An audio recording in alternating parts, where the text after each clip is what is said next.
Bom dia, pessoal. Hoje o vídeo é um pouco diferente, fazendo aí o acompanhamento do dia a dia do arquiteto, né? Para quem acha que o dia a dia do arquiteto é só ficar ali no desenho, na planilha, a gente vem mostrar que não é bem por aí não, né? Então, vamos acompanhar. Hoje, um pouco diferente aqui.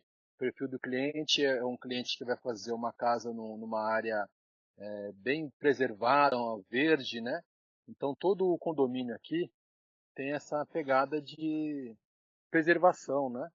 Então tem muitas árvores, muito verde, e a casa dele vai ser nesse segmento aí. Ele vai fazer a construção, mas vai deixar uma boa área de preservação.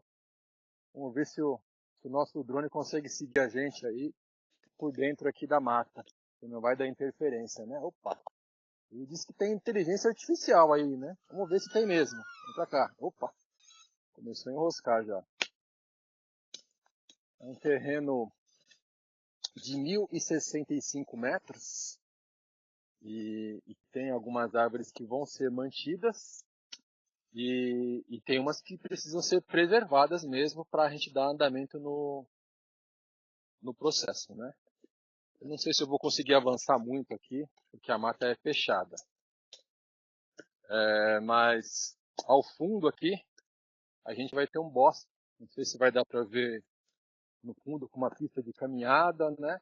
E nessa parte da frente aqui, a, a casa, né? Uma área de observação do verde, né? Sempre voltada aí para a contemplação do verde. O interesse desses moradores aqui é viver aí um espaço bem gostoso, com muito verde, muita natureza, para aproveitar, né?